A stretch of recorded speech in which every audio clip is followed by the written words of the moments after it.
विगत दिनों प्रदेश के हरिद्वार में अपात्र लोगों को नंदा गौरा योजना का लाभ दिए जाने पर विभागीय मंत्री रेखा आर्या ने संज्ञान लेते हुए ऐसे लोगों के विरुद्ध कार्रवाई करने के निर्देश दिए थे। इसी निर्देश के मद्देनजर आज पुलिस विभाग ने ऐसे लोगों के खिलाफ मुकदमा दर्ज किया है। बताते चले कि कुछ रोज पूर्व महिला सशक्तिकरण व बाल विकास मंत्री रेखा आर्या ने नंदा गौरा योजना में हुई गड़बड़ी का संज्ञान लिया था, जिसके क्रम के उन्होंने ऐसे लोगों के विरुद्ध मुकदमा दर्ज करने के लिए संबंधित जिलों को आदेशित भी किया। उसी के परिणाम स्वरूप आज हरिद्वार पुलिस ने नंदा गौरा योजना में फर्जी तरीके से लाभ पाने वाले और अधिकारियों के खिलाफ मुकदमा दर्ज किया है। जनपद पिथौरागढ़ के देवकटिया में मूल्या मंदिर को जाने वाले रास्ते को बंद करने से भड़के ग्रामीणों ने मुख्य पुजारी चंद्रशेखर भट्ट के नेतृत्व में कलेक्ट्रेट पर प्रदर्शन किया। उन्होंने देव मार्ग को नहीं खोले जाने पर आंदोलन की चेतावनी दी। सोरघाटी के लोगों ने मुख्यमंत्री को भेजे ज्ञापन में कहा है कि सोरघाटी का प्रमुख धार्मिक उत्सव चैतोल हर वर्ष हर्षोल्लास के साथ मनाया जाता है। इसमें सोरघाटी के सभी गांव आपस में जुड़े हैं। कहा है कि चैतोल जाने वाले परंपरागत मार्ग को एमईएस ने बंद कर दिया है। इससे चैतोल परिक्रमा पथ बंद हो गया है। इस मामले में लोगों ने बुधवार गुरुवार को महापंचायत भी बुलाई है। प्रदेश के टनकपुर में एक घटना से सनसनी फैल गई। यहाँ हाईवे के किनारे पर एक वीरांगना का शव पड़ा मिला। शव शहर से करीब 2 किलोमीटर दूर पड़ा था। हैरानी की बात यह है कि बुजुर्ग महिला के सोने के गहने से गायब थे। कान पर कुंडल, नोचने के निशान से हत्या की आशंका जताई जा रही थी। सूचना पर सीओ अविनाश वर्मा, कोतवाल चंद्रमोहन सिंह फोर्स के साथ मौके पर पहुंचे।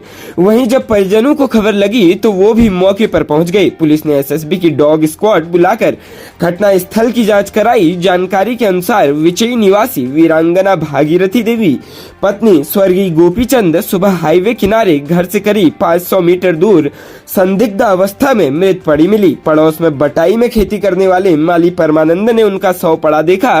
परमानंद ने तुरंत आस पड़ोस के लोगों को इसकी सूचना दी। पता चलते ही मृतका के परिजन और गांव के लोगों की भीड़ घटना स्थल पर लग गई थी।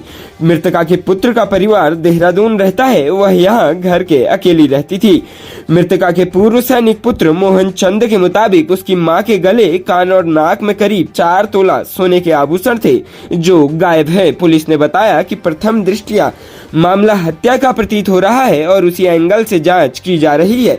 मृतका के कान में कुंडल नोचे जाने के निशान है। पुलिस जांच में जुटी है। जल्द ही मामले का खुलासा किया जाएगा। राज्य उत्तराखंड का पर्वतीय क्षेत्र नाना प्रकार के पक्षियों का आसरा है। या यूं कहें कि पक्षियों को पहाड़ बेहद पसंद है, लेकिन पर्वतीय क्षेत्र में राष्ट्रीय पक्षी मोर काफी कम दिखते हैं। या यूं कहें कि कभी कहीं दिख भी गया तो वह आम बात नहीं है, इसलिए देर सबेर कहीं दिख गए तो कौतूहल का विषय बनते हैं। ऐसा ही कौतूहल का नजारा आज सुबह अल्मोड़ा जिला मुख्यालय से करीब 20 किलोमीटर दूर सड़क से गुजर रहे गुरजनों को दिखा। उन्हें शीतलाखेत मोटर मार्ग के किनारे एक मोर दिखा और उन्होंने इसका चित्र अपने मोबाइल में कैद कर लिया। हुआ यूं कि आज मंगलवार प्रातः प्रवक्ता भूपाल सिंह नेगी व प्रवक्ता हरिप्रकाश खत्री कार से अपने विद्यालय राजकीय इंटर कॉलेज शीतलाखेत जा रहे थे। सुबह 8:30 बजे के आसपास उन्हें कोसी शीतलाखेत मोटर मार्ग में ग्राम बिमौला व लटवाल गांव के बीच स्थित चाड़ गांव के पास सड़क के करीब ही एक मोर विचरण करता दिखाई दिया। उनके साथ कुछ स्थानीय लोगों ने भी इसे देखा। उन्होंने गाड़ी रोककर सुंदर मोर को निहारा और अपने मोबाइल से उसका चित्र कैद किया। इतने में मोर भय की आशंका से उड़कर कुछ दूर चला गया। जहां कभी मोर नहीं देखा गया, वहां मोर दिखना दर्शकों के लिए कौतूहल बना रहा। इसे लोग पहाड़ के मौसम में बदलाव का संकेत मान रहे हैं, क्योंकि पहाड़ में मोर बेहद कम दिखते हैं।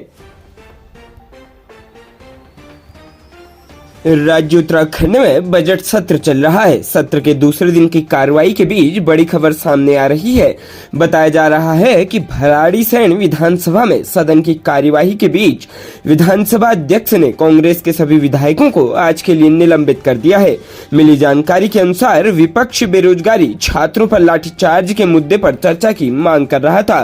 फिर जसपुर विधायक आदेश चौहान के मामले में विशेषाधिकार हनन का विषय लगा था, जिस पर विशेषाधिकार मताधिकार हनन के मामले में विपक्षी विधायक हंगामा कर रहे थे। कांग्रेस विधायक स्पीकर के सामने टेबल में चढ़ गए थे। कांग्रेस विधायकों ने कागज के गोले बनाकर पीठ की तरफ फेंके, जिसके बाद विधानसभा अध्यक्ष ने फैसला लिया। वित्त मंत्री प्रेमचंद अग्रवाल ने कहा कि विपक्ष ने जिस तरह का रवैया सदन में अपनाया वो बिल्कुल ठीक नहीं है। उनके अनुसार आज की कार्रवाई के लिए कांग्रेस विधायक निलंबित किए गए हैं। आपको बता दें, सत्र में पहली बार विधायक निलंबित हुए हैं। वहीं सदन की कार्रवाई 3 बजे तक के लिए स्थगित की गई है। विपक्ष के हंगामे के बाद सदन की कार्रवाई स्थगित की गई। चोरगलिया पुलिस व एसओजी की टीम ने गुलदार की खाल व नाखून के साथ एक तस्कर को गिरफ्तार किया है।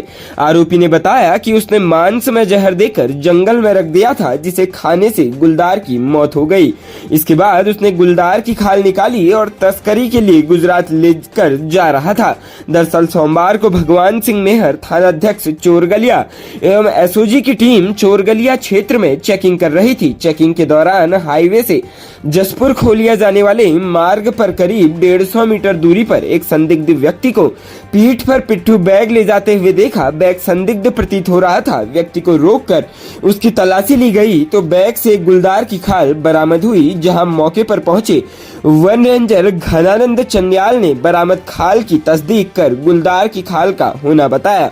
पुलिस ने मौके से 24 वर्षीय सूरज कुमार पुत्र सुरेश राम निवासी कालीपुर पोखरिया थाना चोरगलिया को गिरफ्तार कर थाना चोरगलिया में निम्न धाराओं में मुकदमा दर्ज किया। पुलिस पूछताछ में सूरज ने बताया कि मैंने कुछ माह पहले गोलापार के जंगलों में जहरीला मांस देकर गुलदार को मार डाला था, जहां मैंने गुलदार की खाल निकाली, फिर खाल सुखाकर और उसमें तेल लगाकर छुपा कर रख ली थी। फिर मैं सूरत गुजरात चला गया था। सूरत में खाल की डीलिंग करके मैं पिछले महीने ही घर वापस आया तथा बैग के अंदर खाल को छुपाकर आज खाल को बेचने के लिए सूरत गुजरात ले जा रहा था, जहां पुलिस ने मुझे पकड़ लिया। पुलिस पूछताछ में सूरज ने बताया कि वह आरोपी नशे का आदी है और नशे की लत को पूरा करने व धन अर्जित करने के लिए इस प्रकार की तस्करी को अंजाम देता है। इधर आईजी कुमाऊं नीलेश आनंद भरणे ने 5000 व एसएसपी नैनीताल पंकज भट्ट ने पुलिस टीम को 2500 रुपए नगद पुरस्कार देने की घोषणा की है। जिला मुख्यालय पिथौरागढ़ से सटे ग्राम सिलपाटा में सोमवार को चौंकाने वाला मामला सामने आया है। गांव में स्थित एक वीरान और टूटे फूटे मकान में गुलदार के 3 शावक मिलने से लोगों में खलबली मच गई। सोमवार सुबह गांव के लोगों को जब इस बात का पता चला तो वहां दहशत फैल गई। ग्रामीणों को किसी तरह बच्चे गुलदार के होने की बात पक्की समझने पर मामले की सूचना वन विभाग को दी गई। सूचना पर पिथौरागढ़ वन क्षेत्र के रेंजर दिनेश जोशी के नेतृत्व में टीम तुरंत सिलपाटा गांव पहुंची। मादा गुलदार के खौफ के बीच टीम ने शावक गुलदार के होने की पुष्टि की। रेंजर जोशी ने बताया कि 3 शावकों के अलावा फिलहाल मादा गुलदार नहीं दिखाई दी है। वन विभाग की टीम मौके की मॉनिटरिंग कर रही है। ग्रामीणों को सतर्क रहने और उस तरफ आवाजाही न करने को कहा गया है। इसके अलावा खासकर सुबह शाम बच्चों को अकेले न छोड़ने की ताकीद की गई है। बता दें कि गाँव में करीब 15-20 कमरों का एक मकान लंबे समय से वीरान और क्षतिग्रस्त हालत में मौजूद है। उस मकान के पीछे एक तरह से जंगल लगभग शुरू हो जाता है। रेंजर जोशी कहते हैं कि ऐसे में गुलदार ने पहले से उसे आशियाना बना हुआ है। इस बात की काफी संभावना है। उन्होंने कहा कि गुलदार शायद क्षतिग्रस्त मकान के जंगल की तरफ के पिछले हिस्से ही मकान में आवाजाही कर रही थी और इस बीच सुरक्षित महसूस करते हुए उसने वहीं अपने शावकों को जन्म भी दे दिया।